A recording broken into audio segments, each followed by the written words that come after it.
This is Carl from Kansas with your weekend livestock update. Uh, Pretty volatile week again in the livestock futures here. Cattle putting in new highs, just pretty much on the resumption of managed money buying in that complex. Tightening U.S. beef reserves, you name it, the fundamentals have not changed. We did see some buying interest in the market, like I said, managed money coming in. Thing is, though, is a lot of that was offset late in the week by the poor export performance we had. Weekly export sales of beef down 41% from the week before. Pork sales down 30% in the week, and this is week ending May 1st. The big thing, China canceled 5.5 million metric tons of beef that they had purchased from the U.S.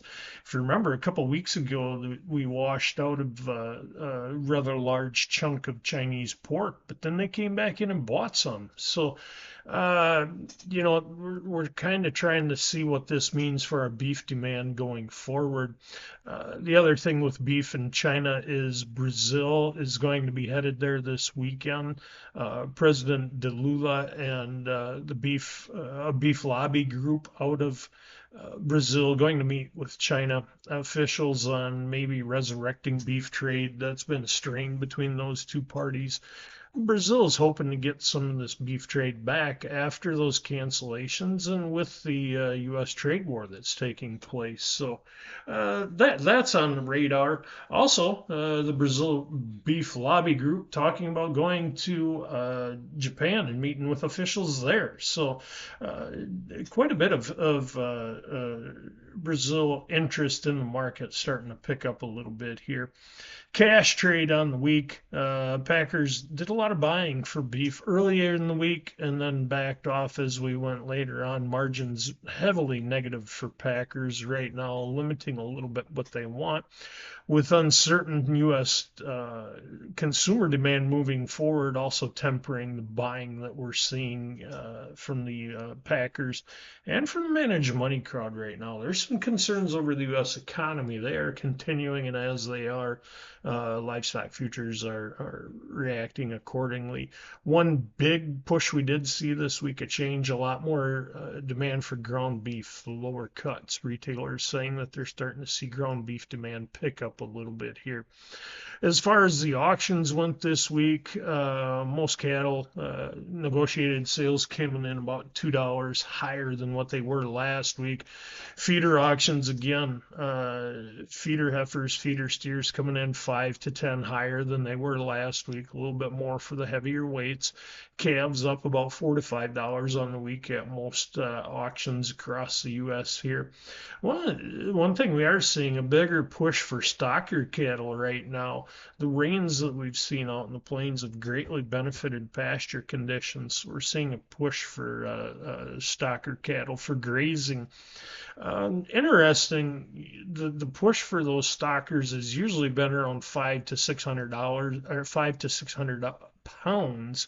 And you take them up to about 800 pounds. This year we're seeing guys wanting them stocker cattle all the way up to 700 pounds and claim they're going to take them up to 900 pounds before they bring them back in and put them on into the lot. So kind of I don't really know if it means anything, so to speak. A little bit less feed demand we'll see on the backside there, but they're heavier going out.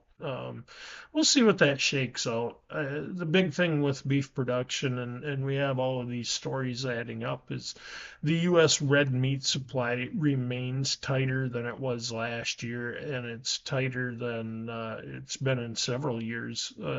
Pork supply, lowest it's been in 28 years, beef supply, tightest it's been in several years. That is keeping a floor under our market. And even when we see managed money traders walk away or we see a bit of a bearish news, we continue to come back to that. We continue to come back to the tight red meat stocks in the United States.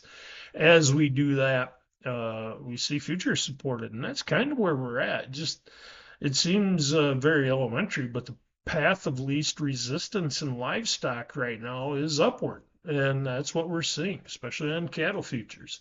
We sell off and then we see a rally back. Kind of the same in hogs. Hogs moving more sideways. One thing I do want to throw in on July hogs, there is a chart gap at around 105.50 to the upside. So that is, if you're a technical trader in the hogs, you've got your sights set on that as a potential upside target. Uh, to that, next week, starting Monday, I'm going to put out a technical write-up on livestock. We'll do a write-up on, it's not going to be anything great, mostly bullet points, but some objectives. I'll start putting that out for live cattle, feeder cattle, and of course the hogs. So, be something for you to look forward to in your inbox. Other than that, like I said, a pretty quiet week. Next week we have the WASD report. We have the U.S. this weekend meeting with China on trade relations. Hopefully, that will give us a little bit of clarification on what we could see for demand moving forward, especially into that Asian market with Brazil over there trying to solidify some ties. We want to get our foot in the door and keep it in there ahead of that. We did see the the trade deal with the United Kingdom this week, and beef was included in that. Uh, Beef and ethanol. The thing is, though, we're starting to see some pushback from some UK farm groups, and the details pretty sketchy there. We don't have them all, so it is something. One more thing to put on the radar to watch. Those are the top livestock stories of this week.